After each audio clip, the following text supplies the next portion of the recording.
سب سے قریب ترین رشتہ خامد اور بیوی۔ لباس سے زیادہ کوئی چیز میرے قریب ہے آپ کے قریب؟ لباس سے زیادہ کوئی چیز قریب ہے؟ بولو۔ تو اللہ تعالیٰ کہہ رہا ہے کہ میری بیوی میرا لباس ہے، اور میری بیوی سے کہہ رہا ہے کہ تیرا خامن تیرا لباس۔ تو میں سے مراد سب شادی شدہ، جتنے شادی شدہ لوگ ہیں، تو میں بھی کون ہے شادی شدہ طلبہ میں؟ ماشاءاللہ کافی بابرکت مجمع ہے۔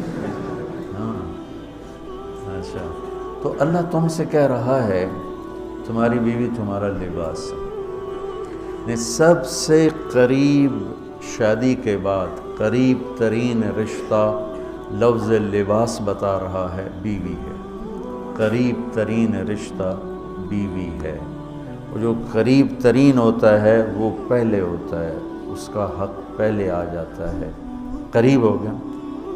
اور کل میں نے کہا تھا کہ لباس اور میرے درمیان کوئی چیز حائل نہیں ہے۔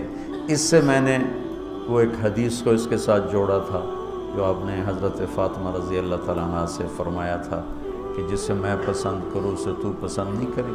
تو چپ کر کے واپس چلی گئیں اور اپنی اور بیگمات رسول سے فرمایا کہ بھائی آپ جانو اور آپ کا مسئلہ، میں اب اس میں نہیں پڑتی۔ تو یہ رشتہ سب سے قریب ہو جاتا ہے، اس سے قریب اور کوئی رشتہ نہیں ہے۔ جب یہ سب سے زیادہ قریب ہے تو اس کے حقوق بھی سب سے پہلے ہوں، اس کا حق بھی سب سے پہلے ہوگا، اس کا خیال بھی سب سے پہلے ہوگا۔ ہمارا جوائنٹ فیملی سسٹم ہے۔ میں کوئی بچیوں کو ساس سسر کے خلاف نہیں بھڑکا رہا، جو سسرال میں زیادتی ہو رہی ہے میں اس کے ازالہ کی کوشش کر رہا ہوں۔ آنے والی بچی اپنے ماں باپ کو چھوڑ کر آئی ہے، اب وہ اپنے خامد کے ماں باپ کو اپنا ماں باپ بنا لے تو اس کی سعادت ہے، اور بچے کے ماں باپ نے اپنی بیٹیوں کو آگے روانہ کر دیا ہے، وہ اس آنے والی بہو کو اپنی بیٹی بنا لیں تو کتنا خوبصورت ہو جائے گا یہ نظام۔ لیکن تربیت بھی نہیں ہے اور سیرت بھی سامنے نہیں ہے۔ مجھے حدیث یاد آ گئی، میرے نبی نے فرمایا یہ جو میرے انصار مدینہ ہیں، سنو بڑی عجیب حدیث ہے، یہ جو میرے انصار مدینہ ہیں یہ اتنے اچھے ہیں، ان کے گھر کسی کی بیٹی جب شادی ہو کے آتی ہے تو اسے یہ احساس ہی نہیں ہوتا میں سسرال میں ہوں یا ماں باپ کے پاس ہوں۔ یہ میں چاہتا ہوں، یہ میری تشریح میں کوئی کمی زیادتی ہو جاتی ہوگی، کوئی سائڈ زیادہ بیان ہو جاتی ہے، کوئی کم ہو جاتی ہے، لیکن میں یہ چاہتا ہوں۔ یہ حدیث مجھے اللہ نے ابھی یاد دلوائی ہے، حیات الصحابہ میں ہے، جلد اول میں ہے، کہ آپ نے فرمایا کہ یہ جو میرے انصار، میں دوبارہ کہہ رہا ہوں، یہ جو میرے انصار مدینہ ہیں یہ اتنے قابل تعریف ہیں کہ ان کے گھر جب کسی کی ڈولی اترتی ہے تو اس آنے والی بچی کو یہ احساس نہیں ہوتا کہ میں اپنے گھر میں ہوں یا سسرال کے گھر میں۔ میرے عزیزو، کم از کم تم جو میری اولاد ہو، تم میری روحانی اولاد ہو، تم تو میری بات کو آگے چلاؤ کہ تم اپنے گھر کو، اپنی بیوی کو اس طرح رکھو، اپنے ماں باپ کو بھی اس پہ تیار کرو، اپنی بہنوں کو اس پہ تیار کرو۔ ایک رخ تنقید دی، اے کر دی بھائی، اے کر دی بھائی، یہ سارا یہ میرا ماحول ہے۔ پتہ اٹھیندی کے میں، باندھی کے میں، ٹردی کے میں، یہاں تک یہ ساری کانوں سنی بات ہے۔ تو بچے کے ماں باپ کہیں ہماری بیٹیوں کی تو شادی ہو گئی، اللہ نے ہمیں بیٹی دے دی ہے، اب ہم اس کو بیٹی بنا کے رکھیں گے، اور آنے والی کہے کہ میرے ماں باپ کو تو میں نے چھوڑ دیا، اب میرے خامد کے ماں باپ میرے ماں باپ ہیں، میں نے ان کے پاؤں دھو کے پینے ہیں، تو خود اپنی خوشی سے سارے گھر کی خدمت کرے، کون روکتا ہے؟ لیکن جو ہمارا ایک جابرانہ ماحول ہے اس نے اس رشتے کو توڑ کے رکھ دیا ہے۔ یہ جو آنے والی لڑکی ہے اس کے ذمہ ہے نسل تیار کرنا، نسل۔ میری بہو سے میری نسل چلے گی، اور میں اسی پر جوتا اٹھا کے کھڑا ہوں۔ کتنی بڑی زیادتی۔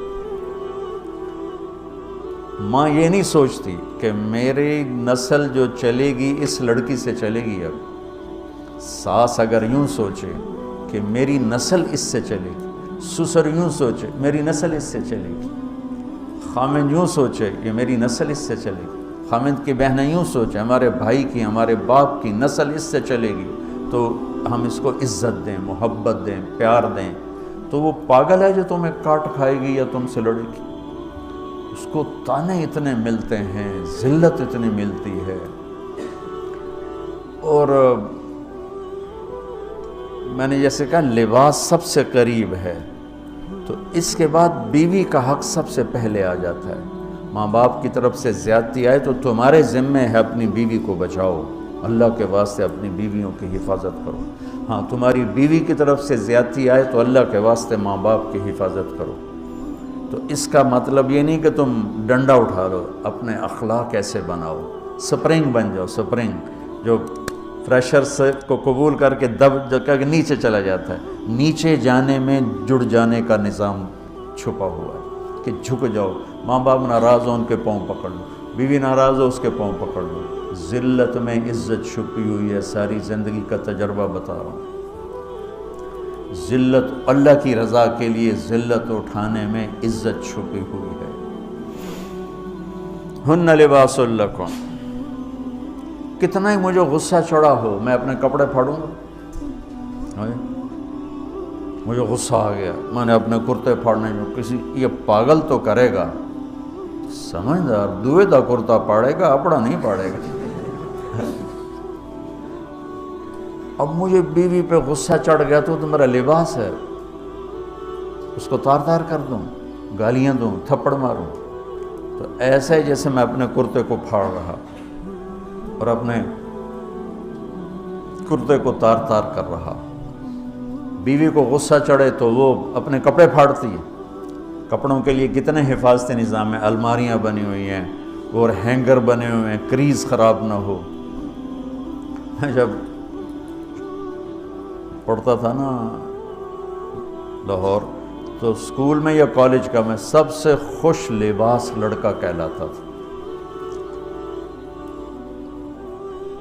کہ میں اپنی اسکول سے آ کر نا، اب ہاسٹل میں کوئی استریاں تو ہیں نہیں، نہ کوئی نوکر، تو اپنی پتلون کو ایسے ہاتھوں سے استری کرنا اور کر کے پھر تہ لگانا، پھر سرانے کے نیچے رکھنا، پھر اس کے اوپر سونا تاکہ خود بخود استری ہو جائے اور کریز ٹھیک ہو جائے، اور رات کو بالوں کے اوپر رومال باندھنا تاکہ بالوں کی سیٹنگ خراب نہ ہو جائے، کیونکہ میں نے بال بنوائے تھے وحید مراد کٹ بال، 2 فلم سٹاروں کا ہیئر کٹ چلا، ایک دلیپ کمار کا، ایک وحید مراد کا۔ تو عام جو تھے نا بال کاٹنے والے، وہ 8 آنے لے کے بال کاٹ دیتے تھے۔ وحید مراد کٹ کے لیے 5 روپے لگتے تھے۔ 5 روپے اس زمانے میں بہت بڑی دولت تھی، جب ڈالر 1 روپے کا تھا۔ 5 ڈالر کتنے ہو گئے ہیں جی؟ 500 سے اوپر ہے۔ تو یوں سمجھو کہ وہ 5 روپے دے کر وحید مراد کٹ بنتا تھا، تو پھر میں وہ اوپر رومال باندھتا تھا کہ سوتے ہوئے میرے بالوں کا ہیئر سٹائل خراب نہ ہو جائے۔ ایک چھوٹا سا بچہ ہے لیکن اپنے لباس کو کیسے حفاظت کر رہا ہے، کریز ٹھیک کر رہا ہے، سرانے کے نیچے رکھ رہا ہے اور اس کو صاف ستھرا رکھ رہا ہے۔ ہم کھاتے ہوئے کیا کرتے ہیں، آگے اگر کپڑے نئے پہنے ہوں تو آستینیں چڑھا لیتے ہیں کہ کہیں کوئی شوربہ، کچھ سالن ادھر نہ لگ جائے، ادھر نہ لگ جائے۔ میں جب بھی بیٹھتا ہوں تو میری بیوی کہتی ہے آستینیں چڑھاؤ، آستینیں چڑھاؤ، لگ نہ جائے۔ اور آگے ہم کیا کرتے ہیں، تولیہ رکھتے ہیں، نیپکن رکھتے ہیں، رومال رکھتے ہیں۔ بڑے بڑے ہوٹلوں میں جاؤ تو پہلے وہ ساتھ رکھا ہوتا ہے کہ کوئی کھانے کا ذرہ گرے، سالن کا کوئی قطرہ گرے تو آپ کے کپڑے خراب نہ ہوں۔ ہم کیچڑ میں جا رہے ہوں تو ہم اپنے پاؤں گندے کر لیتے ہیں، کپڑے گندے نہیں ہونے دیتے۔ اپنے شلوار اوپر کر لیتے ہیں، پتلون اوپر کر لیتے ہیں، پاجامہ اوپر کر لیتے ہیں۔ تو جب کہیں سے کوئی آنے لگے ایسی ناگواریاں تو اپنے اوپر لے لو، بیوی پہ نہ آنے دو۔ ہم کپڑا بچاتے ہیں یا پاؤں بچاتے ہیں؟ کپڑا بچاتے، شلوار اوپر ٹانگ لیتے، کرتے کو یوں سمیٹ لیتے ہیں. تو جتنا کیچڑ ہے حالات کا، واقعات کا، اخلاق کا، وہ کیچڑ اپنے اوپر لے لو، بیوی کو بچا لو. اور بیوی کیا کرے؟ وہ جتنا کیچڑ ہے حالات کا، واقعات کا، ناگواریوں کا، اپنے اوپر لے لے، خامد کو بچا لے. لباس کا اور کیا کام ہے؟